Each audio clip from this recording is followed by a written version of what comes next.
लिखिए circuit, dash मार के लिखिए।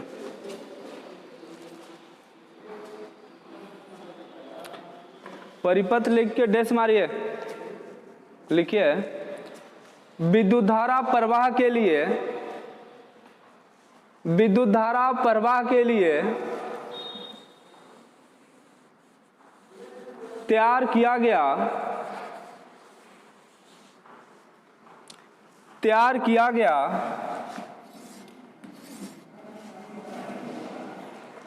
बंद या पूर्ण मार्ग, बंद या पूर्ण मार्ग परिपथ कहलाता है।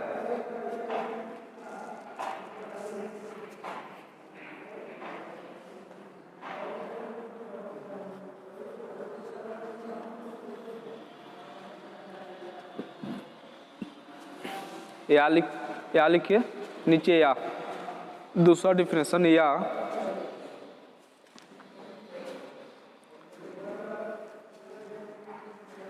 अवयवों को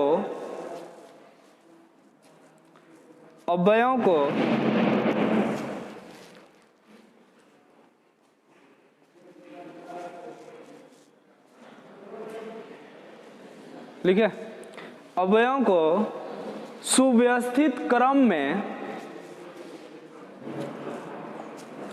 अवयवों को सुव्यवस्थित क्रम में, चाहे लिखिए व्यवस्थित क्रम में, सुव्यवस्थित क्रम में सजाकर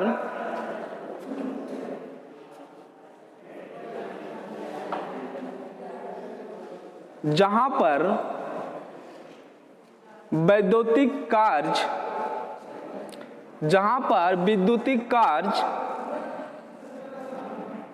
संपन्न की जाती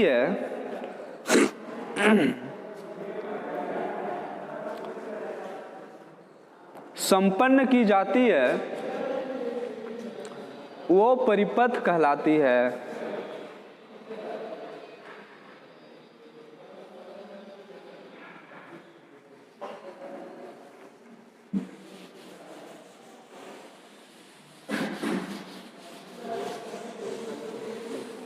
फर्स्ट में क्या लिखे? विद्युत धारा प्रवाह के लिए तैयार किया गया, है ना, बंद या पूर्ण मार्ग को क्या कहा जाता है? सेकंड क्या लिखे? अवयवों को सजाकर, बोलने का मतलब है अवयव मतलब जितने भी घटक अभी आप लोगों ने पढ़ा, जैसे हुआ आपका क्या क्या, सप्लाई सोर्स हुआ, वोल्टेज सोर्स हुआ, है ना, पीजीटी, टीजीटी बोल रहे हैं, बीजेटी, ट्रांजिस्टर, डायोड, ये सब को सजाकर यदि हम करंट का फ्लो करा रहे हैं और वो कैसा होना चाहिए? पूर्ण बंद होना चाहिए। समझ रहे बात को? तो वो हमारा क्या कहलाएगा? परिपथ। जैसे ये हमारा अभी बल्ब जल रही है, ट्यूबलाइट जल रही है, मतलब क्या है? ये परिपथ है, यानी करंट की प्रवाह के लिए तैयार किया गया, बंद होना चाहिए। बंद या पूर्ण मार्ग को क्या कहा जाता है? क्या कहा जाता है? परिपथ। तो किसी भी परिपथ को चलाने के लिए सप्लाई सोर्स चाहिए, सप्लाई सोर्स चाहिए कि नहीं?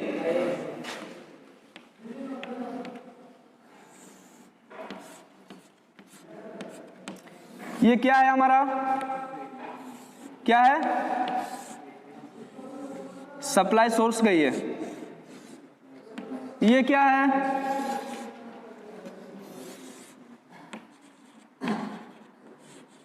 ये क्या है हमारा? फ्यूज। फ्यूज चाहिए होता है कि नहीं? चाहिए होता है कि नहीं? ये क्या है? स्विच।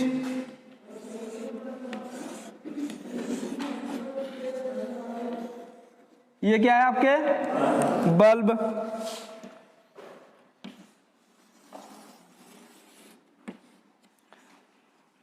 देखिए ये क्या है आपके? Supply source. सप्लाई सोर्स है।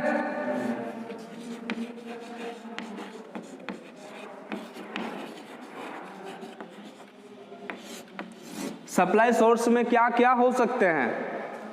सप्लाई सोर्स में क्या क्या हो सकते हैं? बैटरी हो सकते हैं, सेल हो सकते हैं, सॉकेट हो सकते हैं, सॉकेट हो सकते हैं कि नहीं? जैसे आपके बोर्ड में लगी होती है 5 पिन सॉकेट, 3 पिन सॉकेट, वो सप्लाई सोर्स के अंतर्गत आते हैं कि नहीं? आना चाहिए। यही तो दिक्कत है ना, ये नहीं समझता है कोई। उससे हम लोग सप्लाई लेते हैं कि नहीं? वो खुद उत्पन्न कर नहीं रही है पर दे तो रही है, उन्हें तो कहीं और से मिल रही है कि नहीं, लेकिन हम तो उससे ले रहे हैं कि नहीं। यानी वो हमारे लिए क्या हुआ? Supply source. यानी सप्लाई सोर्स में क्या क्या आएंगे आपके? शेल आएंगे, बैटरी आएंगे और एक क्या आएंगे? सॉकेट। सॉकेट में 3 पिन सॉकेट भी हो सकते हैं, 5 पिन सॉकेट भी हो सकते हैं। यानी सॉकेट, सेल और बैटरी हमारे क्या हुए? सप्लाई सोर्स, यानी सप्लाई प्रदान करती है ये हमें। समझ रहे बात को? और ये जो हमारे हैं फ्यूज, ये होते हैं हमारे नियंत्रक युक्ति। क्या? नहीं, नियंत्रक नहीं, सुरक्षा युक्ति। सुरक्षा प्रदान करती है सर्किट को। ये फ्यूज सुरक्षा प्रदान करती है कि नहीं सर्किट को? किस तरह से? मान लीजिए आपके सर्किट में कहीं दूर जगह पर शॉर्ट सर्किट हुआ। शॉर्ट सर्किट होती है कि नहीं? उस दिन आप लोग एलईडी बल्ब जला रहे थे यहाँ पर, किसी कारणवश से क्या हुआ था? शॉर्ट सर्किट हुआ था। तो जब शॉर्ट सर्किट हुआ तब आपका फ्यूज वहाँ पर उड़ा नहीं। क्यों नहीं उड़ा? क्योंकि फ्यूज की रेटिंग ज़्यादा था, कम होना चाहिए। अगर वो कम होता तो फ्यूज उड़ता, पर आपका बल्ब को कुछ हानि नहीं पहुँचता, है कि नहीं? तो सुरक्षा युक्ति सही होना चाहिए, उसकी रेटिंग सही होना चाहिए। तो फ्यूज हमारे क्या है? फ्यूज हमारा क्या है? सुरक्षा युक्ति।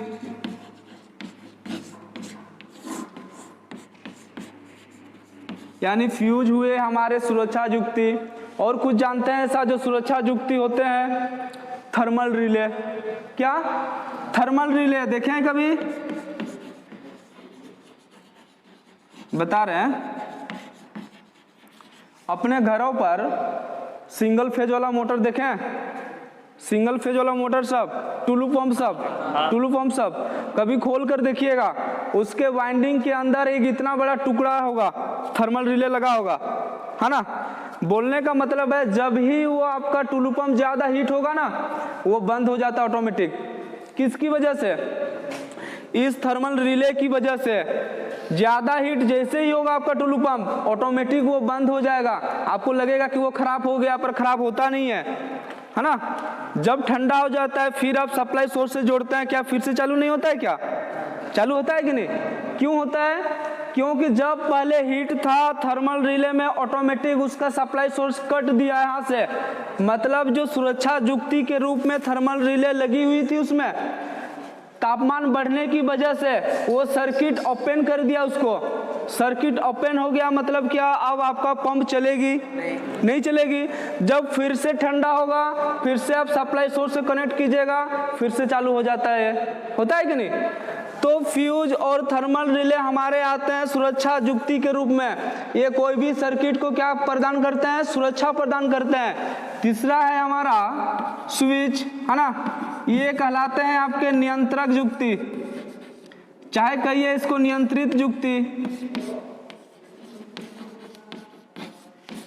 स्विच कोई भी सर्किट को क्या करता है? स्विच कोई भी सर्किट को क्या करता है? नियंत्रित करता है, कंट्रोल करता है ना? कंट्रोल करता है किस प्रकार से? जब आपको लाइट की जरूरत हो आप स्विच को ऑन करते हैं, है ना? जब जरूरत नहीं हो स्विच को ऑफ करते हैं। मतलब वो एक तरह से क्या है? Controlling device. स्विच क्या है आपके? Controlling device. फ्यूज क्या है आपके? Safety device. ठीक है। सेल क्या है आपके? सप्लाई स्रोत। बैटरी क्या है? सप्लाई स्रोत।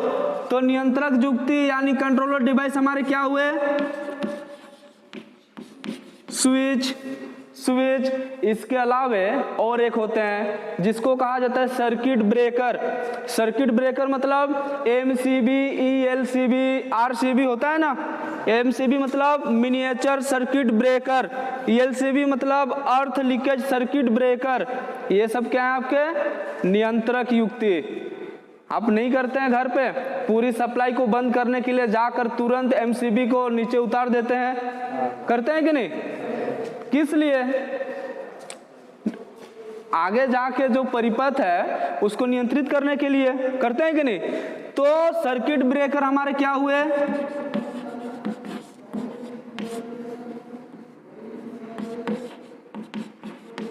याद रखना है, सर्किट ब्रेकर क्या हुए, नियंत्रित युक्ति या तो फिर नियंत्रक युक्ति, कंट्रोलिंग डिवाइस। सर्किट ब्रेकर क्या हुए, कंट्रोलिंग डिवाइस। और जो बल्ब आपने लगाया है यहाँ पर, ये जो बल्ब आपने लगाया है, ये जो रोशनी दे रही है, इसको कहा जाता है उपभोक्ता। उपभोक्ता मतलब कंज्यूमिंग डिवाइस।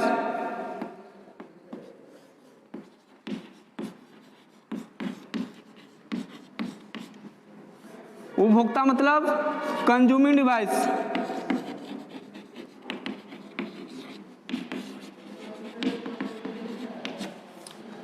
तो उपभोक्ता युक्ति के रूप में और क्या क्या हो सकते हैं, क्या क्या हो सकते हैं, बल्ब हो सकते हैं, अरे बल्ब हो सकते हैं कि नहीं, और क्या हो सकते हैं, जितना भी आप लोड में लेते हैं, और क्या क्या लेते हैं, हीटर लेते हैं, ट्यूबलाइट लेते हैं, यानी जितना भी लोड के तौर पर लेते हैं वे सारे के सारे कंज्यूमिंग डिवाइस यानी उपभोक्ता युक्ति कहलाएंगे। ठीक है। और सुरक्षा युक्ति हमारे क्या कहलाएंगे, एक फ्यूज, दूसरा थर्मल रिले। फ्यूज सर्किट को सुरक्षा प्रदान करती है, थर्मल रिले भी सर्किट को सुरक्षा प्रदान करती है। और स्विच और सर्किट ब्रेकर, सर्किट ब्रेकर मतलब एमसीबी हो सकते हैं, ईएलसीबी हो सकते हैं। ये सभी क्या करेंगे, कोई भी सर्किट को क्या करेंगे, नियंत्रित करेंगे, यानी ये है आपका कंट्रोलिंग डिवाइस। स्विच और सर्किट ब्रेकर आपके क्या हुए, कंट्रोलिंग डिवाइस। यदि आपसे क्वेश्चन पूछा जाए कि सप्लाई सोर्स के अंतर्गत क्या क्या आते हैं, तो सेल आते हैं, बैटरी आते हैं, सॉकेट आते हैं। बताइए सुरक्षा युक्ति क्या क्या होती है, फ्यूज और थर्मल रिले होती है। नियंत्रित युक्ति क्या क्या होती है, स्विच और सर्किट ब्रेकर। कंज्यूमिंग डिवाइस यानी उपभोक्ता युक्ति क्या क्या होती है, बल्ब और हीटर। और भी बहुत सारे मोटर वगैरह सारे क्या है, उपभोक्ता है, वे लोड पे जुड़ी हुई है सारी की सारी। समझ रहे बात को, उतारिए।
क्या हुआ, उतार लिया आप?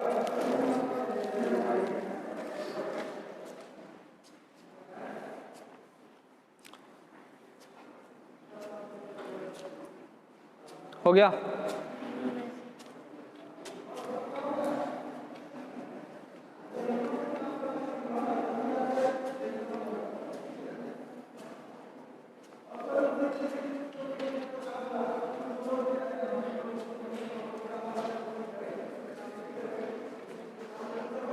बुक कहाँ से मिला आपको? बुक दिखाइए।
ये निमी पर आधारित नहीं है, निमी वाला खरीदिए,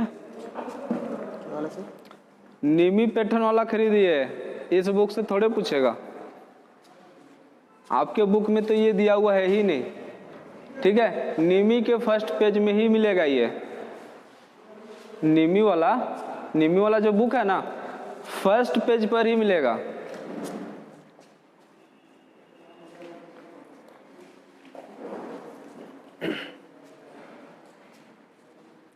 हो गया,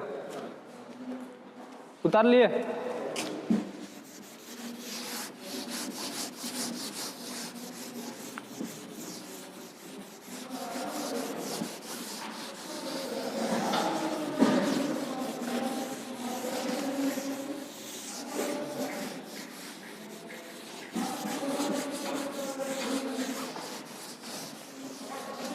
देखिए,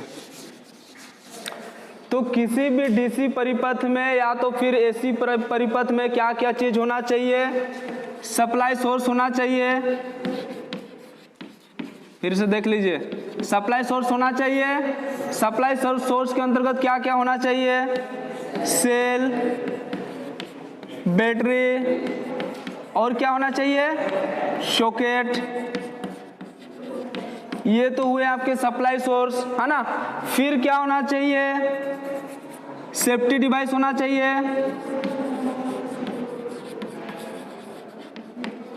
सेफ्टी डिवाइस में क्या क्या होना चाहिए? सेफ्टी डिवाइस मतलब सुरक्षा जुक्ति में क्या क्या होना चाहिए? फ्यूज होना चाहिए। फिर क्या होना चाहिए?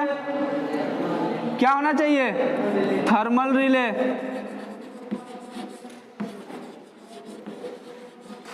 उसके बाद आते हैं आपके कंट्रोलर डिवाइस।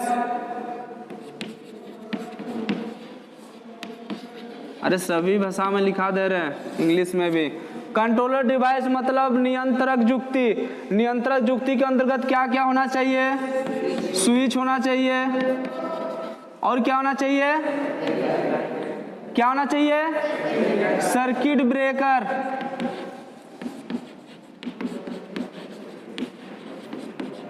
सर्किट ब्रेकर मतलब एमसीबी, बोलने का मतलब है कि मिनिएचर सर्किट ब्रेकर, है ना। एमसीबी एक क्या है? सर्किट ब्रेकर है। इसके अलावा क्या होना चाहिए? ईएलसीबी मतलब कि अर्थ लीकेज सर्किट ब्रेकर, ठीक है। जितने भी झोला छाप इलेक्ट्रिशियन आपको मिलेंगे वे लगाएंगे बस एमसीबी, पर आपको लगाना है ईएलसीबी, अर्थ लीकेज सर्किट ब्रेकर। अभी हमारे एरिया में जितने भी झोला छाप मिलेंगे ना, सब एमसीबी लगाते हैं, पता है, एमसीबी लगाते हैं, पर सही नहीं है वो। एमसीबी लगाना नहीं चाहिए। एमसीबी क्या होता है ना, कभी कभार ट्रिप नहीं करता है, वो ट्रिप नहीं करेगा। मान लीजिए आपको यहाँ पर झटका लगा, एमसीबी वहां पर नहीं उतरेगा, वो आप लटके हुए हैं, है ना। पर ईएलसीबी ऐसा नहीं होता है। यदि आप यहाँ पर किसी वायर के संपर्क में है, मान लीजिए ये वायर है आपके हाथ में आ गया और आप इसके संपर्क में है, आपको झटका कभी नहीं लगेगी। क्यों नहीं लगेगी? ई का मतलब होता है अर्थ, मतलब जहां पर एमसीबी आपकी लगी हुई है वहीं पर अर्थ करा जाता है इसमें, है ना। यानी ये होता है ईएलसीबी मतलब अर्थ लीकेज सर्किट ब्रेकर, और ये लगा होना चाहिए। आप लोग सभी इलेक्ट्रिशियन बनेंगे, बनेंगे कि नहीं? एमसीबी नहीं लगाना है, क्या लगाना है? ELCB, मतलब जिसमें अर्थ होना चाहिए, अर्थ लीकेज सर्किट ब्रेकर, है ना। पर झोला छाप वाले क्या लगाएंगे? MCB। तो इसी के लिए तो 1000 दे रहे मंथली ना। क्यों दे रहे हैं? इसी के लिए। MCB नहीं लगाना है, ELCB लगाइएगा। तो कंट्रोलर डिवाइस हुआ, उसके बाद एक होता है आपका क्या? Consuming device.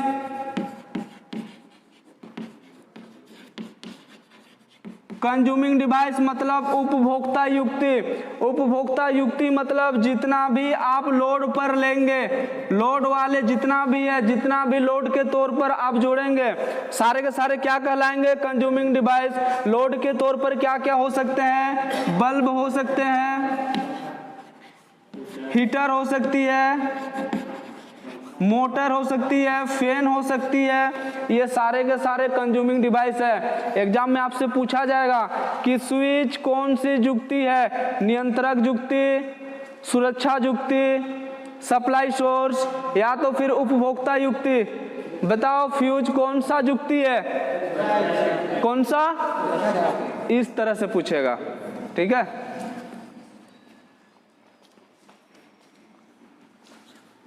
इतना था। नेक्स्ट टॉपिक लिखिए, परिपथ के प्रकार। परिपथ के प्रकार।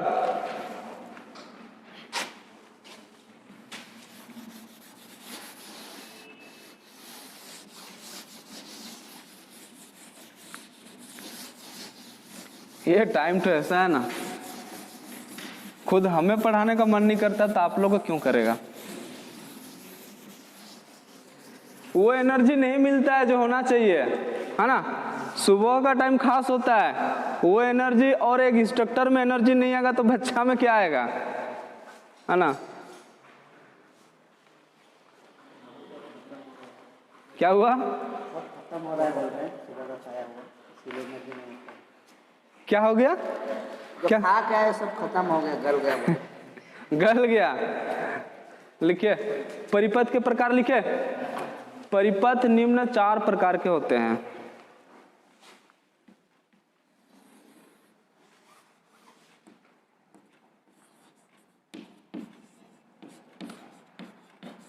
एक लिखिए बंद परिपथ,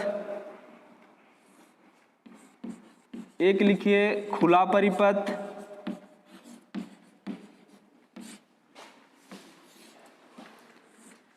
एक लिखिए लघु परिपथ,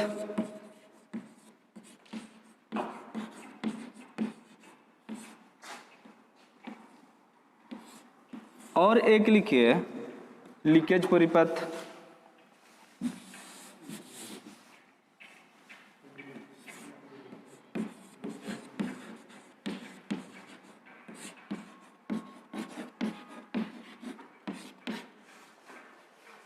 क्या क्या लिखे? एक बंद परिपथ, खुला परिपथ, लघु परिपथ और लीकेज परिपथ।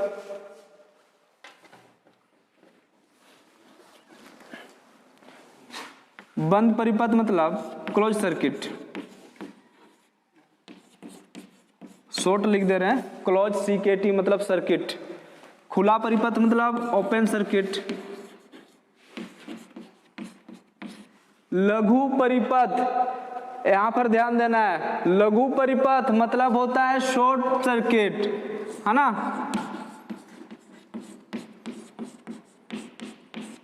निमी का नाम है लघु, हम लोग लघु होने से क्या कहेंगे? छोटा, पर वो है नहीं, शॉर्ट। शॉर्ट सर्किट को कहा जाता है लघु परिपथ। और एक है आपके लीकेज सर्किट।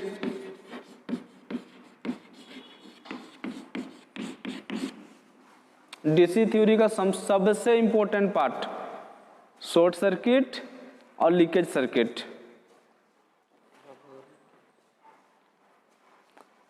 ओपन सर्किट भी है।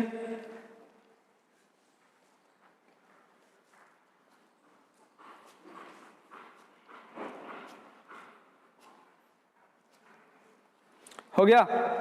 1 नंबर लिख के डैश मारिए। क्लोज सर्किट यानी बंद परिपथ लिख के डैश मारिए।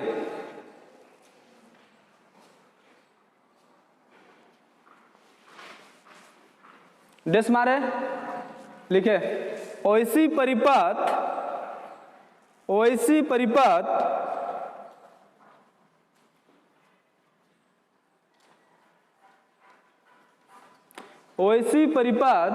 जिसमें विद्युत धारा का प्रवाह संभव हो,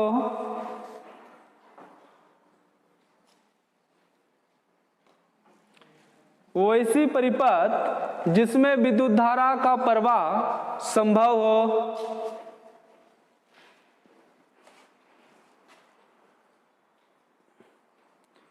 बंद परिपथ कहलाता है।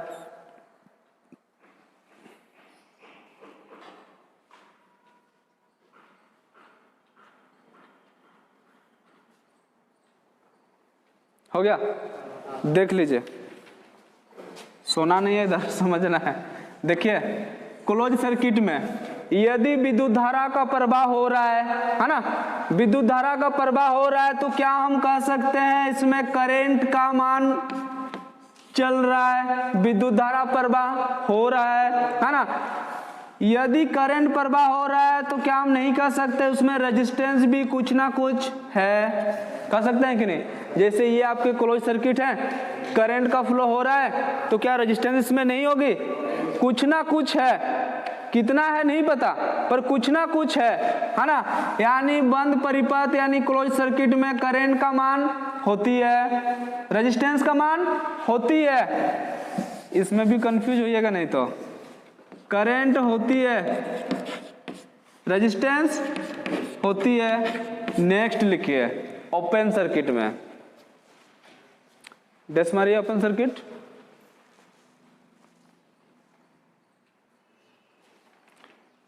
ओसी सर्किट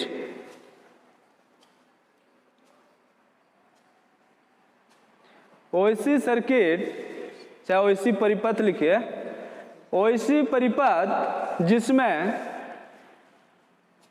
धारा का प्रवाह संभव नहीं हो, ओसी परिपथ जिसमें धारा का प्रवाह संभव नहीं हो, खुला परिपथ कहलाता है।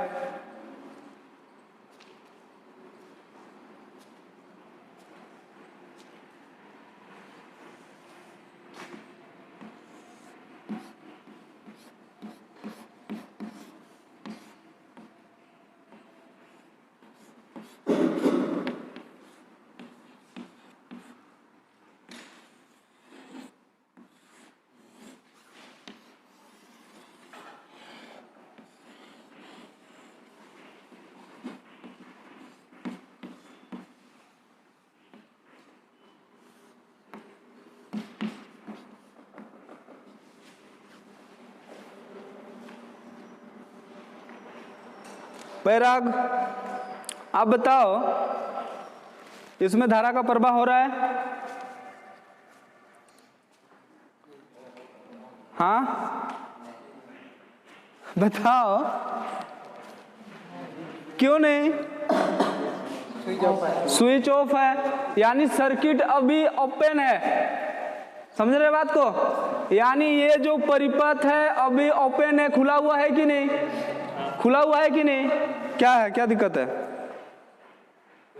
कोई दिक्कत है।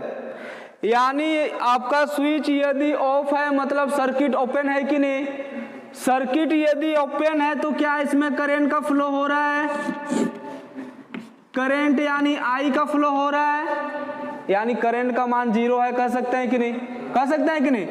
यदि करंट का मान 0 है, करंट बिल्कुल 0 है तो क्या हम कह सकते हैं कि रेजिस्टेंस का मान बहुत ही ज्यादा यानी इन्फिनिट है, कह सकते हैं कि नहीं।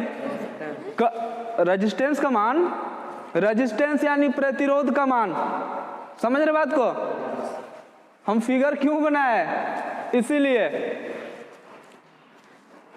ये है आपका ओपन सर्किट यानी खुला परिपथ, आप जानते हैं कि इसका स्विच ऑफ है, मतलब करंट इसमें फ्लो नहीं हो रहा है, और करंट का मान यदि थोड़ा सा भी फ्लो नहीं हो रहा है, मतलब समझ लीजिए उसमें रेजिस्टेंस का मान इन्फिनिट यानी अपरिभाषित है। समझ रहे बात को? तो क्या हम लिख सकते हैं R का मान हमारा ओपन सर्किट में इन्फिनिट होता है? इंपॉर्टेंट बात है कि नहीं, है ना? ऐसे यानी खुला सर्किट में, खुला परिपथ में करंट का मान क्या होता है? खुला परिपथ में करंट का मान क्या होता है? 0। यदि करंट का मान 0 होता है, मतलब पता होना चाहिए कि रेजिस्टेंस का मान बहुत ही ज्यादा यानी बहुत ही उच्च, बोलने का मतलब इन्फिनिट यानी अपरिभाषित तक है। समझे बात को? यानी खुला सर्किट यानी ओपन सर्किट में रेजिस्टेंस का मान क्या होता है? इन्फिनिट। करंट का मान क्या होता है? 0। पर क्लोज सर्किट में करंट का मान होती है, रेजिस्टेंस का मान होती है। समझ में आया इतना चीज? आया? नेक्स्ट लिखिए लघु परिपथ, शॉर्ट सर्किट। शॉर्ट सर्किट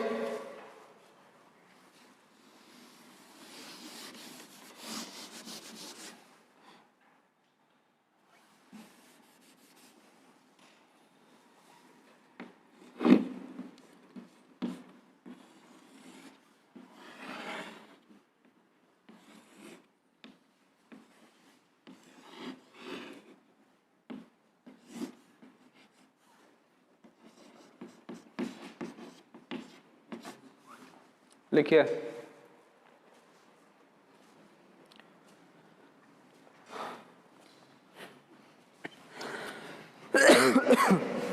ओएसी परिपथ, ओएसी परिपथ जिसमें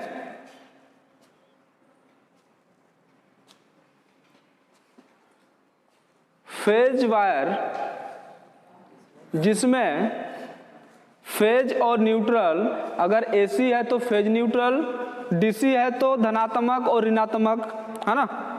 ऐसे जिसमें फेज और न्यूट्रल, न्यूट्रल पी और एन लिखिए ना, जिसमें फेज और न्यूट्रल संपर्क में आ गई है, संपर्क में आ गई हो, तो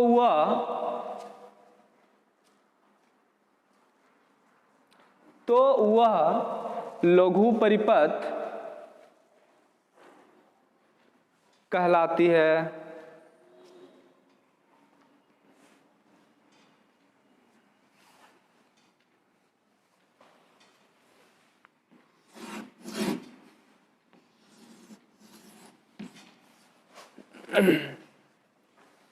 देखिए समझ लीजिए, समझ लीजिए, स्विच यहां पर ऑन है, बल्ब यहां पर जल रही है, जल रही है। किसी कारणवश क्या हुआ, एक धनात्मक टर्मिनल और ऋणात्मक टर्मिनल दोनों वायर वापस में शॉर्ट हो गई।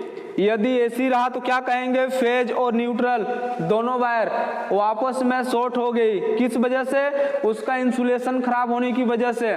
मान लीजिए इस कोना में एक साथ दोनों वायर जा रही है, फेज और न्यूट्रल, ढेरे दिन होने के बाद क्या होगा, इंसुलेशन खराब होने की वजह से आपस में चिपक जाएगा, शॉर्ट सर्किट होगा, चिंगारी निकलेगी, चिंगारी निकलेगी। तो क्या हम कह सकते हैं करंट का मान उसमें इन्फिनिट चल गया? कह सकते हैं कि नहीं?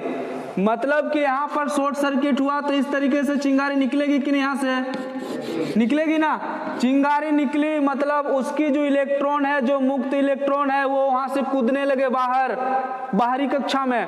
मुक्त इलेक्ट्रॉन कहाँ पर होते हैं? सबसे बाह्यतम कक्षा में। अब वो जो मुक्त इलेक्ट्रॉन है बिल्कुल पूरी तरह से फ्री हो गई और बाहर की ओर कूदने लगी, वो हवा में, है ना, अपनी कक्षा से बाहर हवा में कूदने लगी। तो उसी की वजह से क्या होती है, चिंगारी निकलती है। क्या निकलती है? चिंगारी निकलती है। यानी एक तरीके से हम कह सकते हैं लघु परिपथ यानी शॉर्ट सर्किट में करंट का मान क्या होता है? इन्फिनिटी होता है। क्या होता है? इन्फिनिटी होता है। तो आप हमें बताओ, कोई भी चालक में करंट बहुत ज्यादा यानी इन्फिनिटी कब होता है? कब होता है? जब रेजिस्टेंस उसमें हो ही नहीं मतलब क्या, बिल्कुल नहीं हो, बिल्कुल नहीं मतलब रेजिस्टेंस का मान शून्य हो। समझ रहे बात को पूरी तरह समझा कि नहीं? ओपन सर्किट में क्या था, ओपन सर्किट में करंट प्रवाह हो ही नहीं रहा था। अब बल्ब नहीं जल रहा है मतलब क्या समझेंगे, करंट प्रवाह हो ही नहीं रहा था। तो करंट प्रवाह नहीं हो रहा था मतलब उसको उल्टे तरीके से समझिए कि इस प्रकार से कि उसमें रेजिस्टेंस का मान इन्फिनिटी था, अपरिभाषित था। पर लघु परिपथ यानी शॉर्ट सर्किट में ऐसा नहीं था। क्या था उसमें, क्या था, करंट का मान इन्फिनिटी है, और करंट का मान इन्फिनिटी है मतलब समझ लीजिए रेजिस्टेंस का मान बिल्कुल शून्य होगा। समझे? उतारिए, बाद में उतारिएगा, ठीक है। नेक्स्ट लिखिए लीकेज परिपथ। लीकेज परिपथ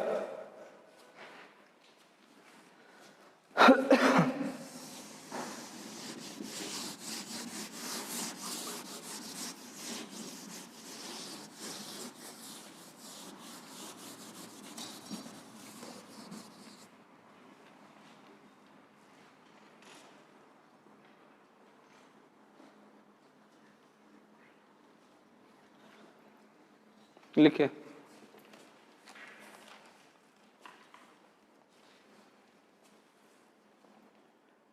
किसी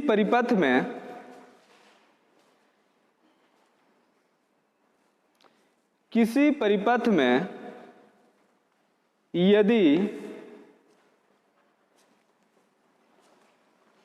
फेज वायर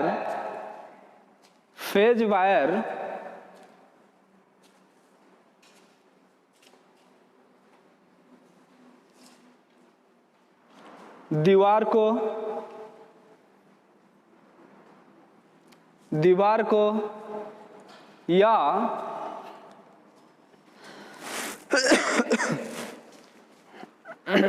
मशीन की बॉडी को छूने लगे, चाहे संपर्क में आ जाए। लिखिए जो अच्छा लगे। क्या लिखे? मशीन की बॉडी को छूने लगे या संपर्क में आ जाए, या संपर्क में आ जाए तो विद्युत धारा का कुछ अंश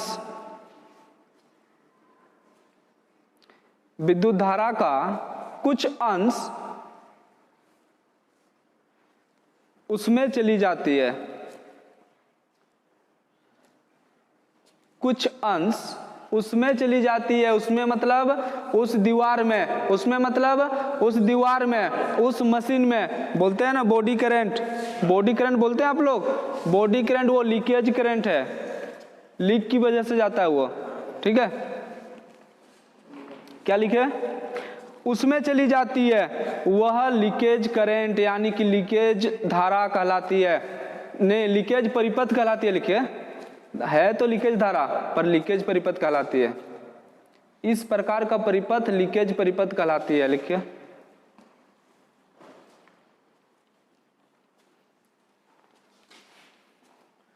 इस प्रकार का परिपथ लीकेज परिपथ कहलाती है। क्या ये बताने की जरूरत है? हाँ, जैसे यहां से करंट फ्लो हो रहा है, परिपथ है, क्लोज सर्किट है। क्या हुआ, इस दीवार में नमी की वजह से कुछ दिन के बाद, कुछ दिन मतलब आज नहीं, 4-5 साल बाद, 10 साल बाद, नमी की वजह से जब इसका इंसुलेशन खराब हो जाएगा, इंसुलेशन मतलब इस वायर का इंसुलेशन जब खराब हो जाएगा, उसमें वायर निकलेगी ऑटोमेटिक। अब उस दीवार को यदि टच करने लगा, छूने लगा, है ना, कभी ना कभी तो ऐसा होगा ही, है ना। तो मशीन को छूने लगा तो आप हमें बताओ, क्या यहाँ पर जो ट्यूबलाइट लगी हुई है ये सबको उतना करंट मिल पाएगी जितना अभी मिल रही है? मिल पाएगी? करंट का कुछ अंश दीवार पी लेगा, है ना। उसी प्रकार जैसे हम लोग मशीनरी चीज में कार्य करते हैं और मशीन की बॉडी में फेज वायर चल जाए, फेज वायर, तो क्या होता है, हमें झटका लगता है, तो वो आपका लीकेज करंट है। जो करंट मशीन को मिलना चाहिए उसका कुछ अंश कहाँ पर जा रहा है, उसकी बॉडी पर भी जा रहा है, और हम उसको छूते हैं तो हमें झटका लगता है, वो होता है लीकेज करंट। और इसी परिपथ को कहा जाता है क्या, लीकेज परिपथ। समझे बात को? यानी परिपथ कितने प्रकार के हुए हमारे? 4। क्या क्या? बंद परिपथ, खुला परिपथ, लघु परिपथ और लीकेज परिपथ। यदि लीकेज परिपथ के बारे कहा जाए कि करंट होती है, रेजिस्टेंस होती है,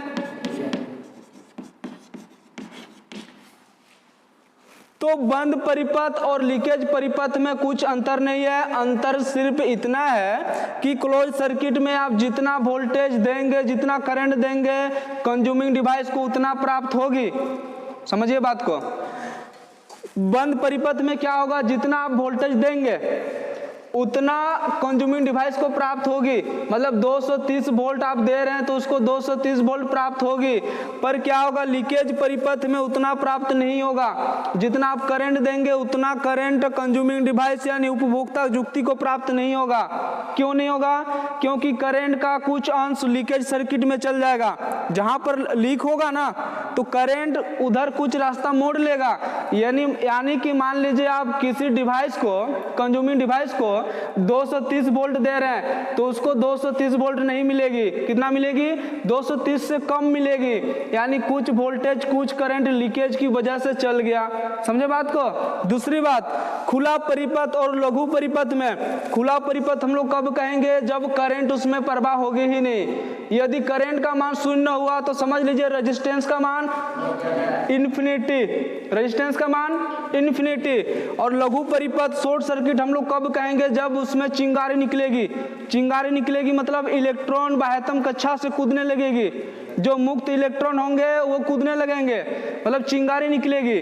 चिंगारी निकलेगी मतलब करंट का मान इन्फिनिटी होगा, अनंत होगा। समझ रहे हैं? और करंट का मान इन्फिनिटी हुआ मतलब रेजिस्टेंस 0 हुआ, मतलब उसको कोई रोकने वाला होगा ही नहीं। तो क्या करंट तो जाएगा ना ऊपर, जाएगा कि नहीं? इतना ही जानना है। परिपथ में आपको इतना ही जानने की जरूरत है। समझे?